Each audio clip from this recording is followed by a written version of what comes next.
अरे कहानियां तो भाई जिंदगी भी तो कहानी है। हाँ, तो कभी खत्म नहीं होगी। ये तो उस वक्त ही खत्म होगी जब खुद खत्म हो जाओगे। तो कहानी खत्म नहीं हुई है। कहानियाँ खत्म नहीं होगी। मैं आपको एक ईमानदार अफसर का किस्सा सुना देता हूँ। इस दौर में ईमानदार अफसर है? हाँ, ऐसा नहीं, पांचों उंगली एक बराबर नहीं है। अच्छा। हाँ, ऐसे भी लोग हैं कि जिनको देख के जीने का सलीका हो कि यार ये भी तो जी रहे हैं तो हम भी जी सकते हैं। जिनको देख के ये हो कि यार काश मैं भी ईमानदार होता, हाय क्या बात है ना। एक ईमानदार गवर्नमेंट अफसर, बेहतरीन ऑफिसर है, अच्छी पोस्ट पे है।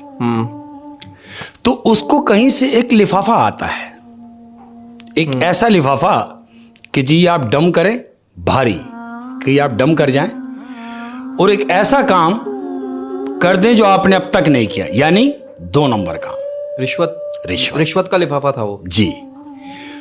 तो वो मना करता है, कहता नहीं, मैंने सारी जिंदगी ये काम नहीं किया तो मैं अब भी नहीं करूंगा। जब ऊपर के लोग ये देखते हैं कि ये हमारी बात नहीं मान रहा, यानी उनके सिस्टम से नहीं चल रहा, फारिग कर देते हैं। फारिग कर दिया। अब जब फारिग कर दिया उसको, तो घर कैसे चले? उसने क्या किया, उसने अपनी कार को राइट पे लगा दिया। ऑनलाइन टैक्सी जो चलती है, ऑनलाइन टैक्सी, जैसे टैक्सी चल रही है। हाँ। ठीक है जी, ऑनलाइन ड्राइव शुरू कर दिया उसने। ठीक है।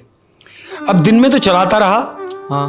अब चूंकि अखराजात ज्यादा थे, दिन में पूरा नहीं हो रहा, तो क्या किया जाए?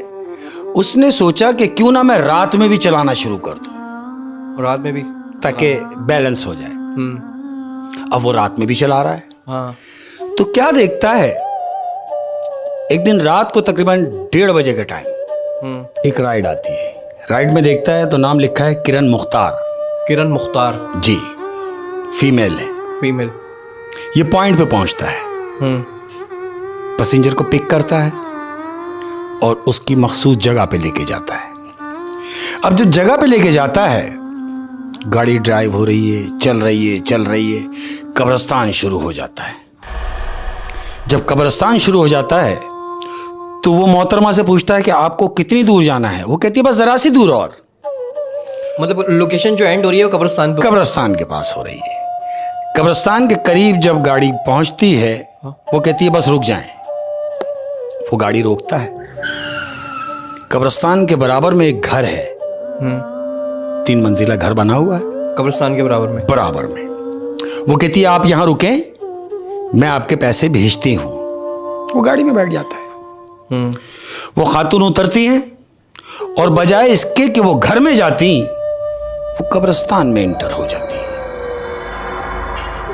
अब ये उस खातून को देख रहा है कि यार ये तो घर का कह के गई है, ये यहां कहां जा रही है? वो अपनी गाड़ी से उतरता है, उसको वॉच करता है, आहिस्ते आहिस्ते धीमे कदमों से उसके पीछे पीछे जाता है। वो कब्रिस्तान में वो खातून दाखिल हुई। हाँ। और दाखिल होने के बाद ओझल हो गई।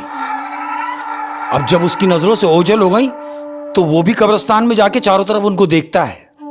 वो खातून कहीं नजर नहीं आ रही, यानी उसके पीछे पीछे जा रहा था और पीछे चलते चलते वो अचानक सामने से गायब हो गई। कब्रिस्तान के बीच में खड़ा हुआ है, चारों तरफ नजर दौड़ा रहा है। वो खातून कहीं नजर नहीं आ रही। खातून गायब। अचानक सामने कब्र पे इसकी एक नजर कुतबे पे पड़ती है। उस कुतबे पे लिखा हुआ है किरण मुख्तार। अब जब वो किरण मुख्तार पढ़ता है, मोबाइल निकालता है, राइड चेक करता है, तो वो राइड में लिखा है किरण मुख्तार।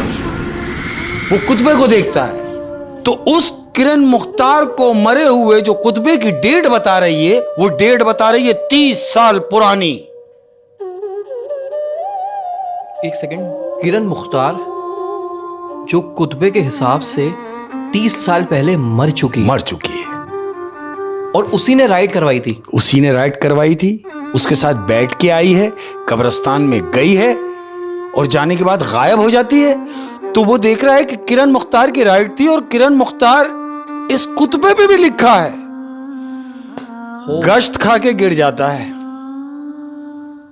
यार ये जो टैक्सी चलती हैं रातों को जी, इन लोगों को भी सैल्यूट करना चाहिए यार।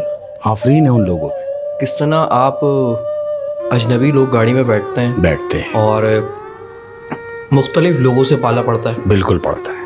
अब मुझे नहीं पता ये मेरी गाड़ी में जो बराबर में आके बैठा है कौन ये है, शख्स कौन है।